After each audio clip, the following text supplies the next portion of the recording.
Jacques Verdier, bonjour. Oui, bonjour Monsieur Bourdin. Merci d'être avec nous. Vous êtes l'un des avocats de Dieudonné, vous êtes en ligne. Alors, on va d'abord parler du fond puis de la forme. Vous êtes bien Oui. d'accord, maître? Alors, D'accord. parlons du fond. 650 000 euros en liquide, 15 000 dollars auraient été retrouvés chez Dieudonné. C'est vrai ou faux? Alors moi je ne peux absolument pas confirmer cette somme. Il s'agit bien évidemment d'une somme. Il y a eu une somme qui a été saisie chez Dieudonné à l'occasion d'une perquisition. Cela étant, on a cette information de 650 000 euros. Je ne la confirme pas. Je ne sais pas quel montant a été saisi. Et ce qui me pose problème, c'est bien évidemment la façon dont ceci est révélé. Oui, je vais y revenir sur la manière, la façon dont ça a été révélé, Jacques Verdier. Mais donc, de l'argent liquide a été saisi chez Dieudonné. La somme, eh bien, nous verrons. A-t-il payé ses amendes? Il devait 65 000 euros. Alors, le paiement des amendes avait été annoncé pour le mois de février, d'accord? Il Donc, paiera en février, donc. il paiera bien évidemment ses amendes, mais c'est quelque chose qui avait déjà été annoncé dès que le problème des amendes avait été connu. Bien. Cet argent en liquide, d'où vient-il? Alors, il vient du produit des spectacles, bien évidemment, lesquels sont payés par chèque, par virement, par carte bleue, et bien évidemment en espèces. Donc, il y avait cette accumulation de sommes qui, bien évidemment, est comptabilisée, bien évidemment est transparente sur un plan fiscal, et qui a toutes les justifications qui peuvent exister en termes de comptabilité, comme dans n'importe quel commerce. Vous dites, il y a dans cette affaire une violation considérable du secret de l'enquête. C'est-à-dire?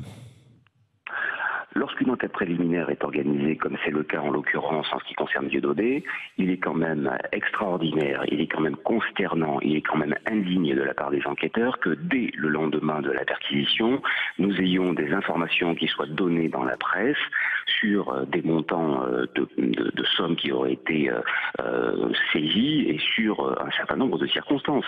Moi, je pense qu'on cherche à faire du sensationnel avec cette somme de 650 000 euros.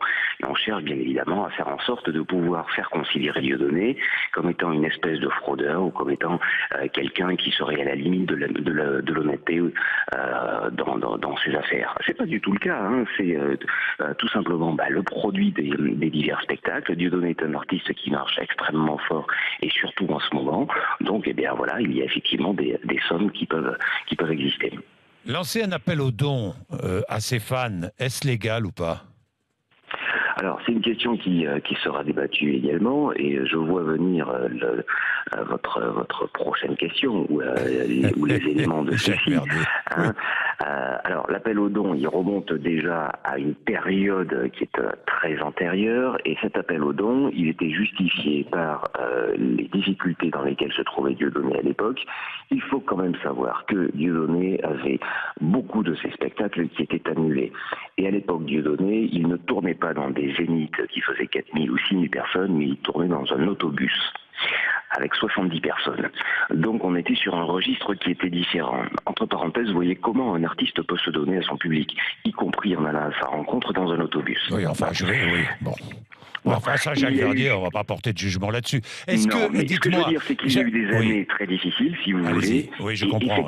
Effectivement, il y a eu des condamnations qui sont intervenues entre-temps, et il y a eu ces appels aux dons. Aujourd'hui, on est dans une configuration qui est totalement différente. Dieudonné est un artiste qui a réussi pleinement. Il fait salle comble partout où il passe, et effectivement, il y a, en regard de cela, un chiffre d'affaires important. Bon, cet argent est saisi, dommage, parce qu'il aurait pu le déposer à la banque, quoi. Non, mais bien évidemment que cet argent est destiné à être déposé à la banque, et que ce qui est important, c'est qu'il soit justifié de toutes les façons.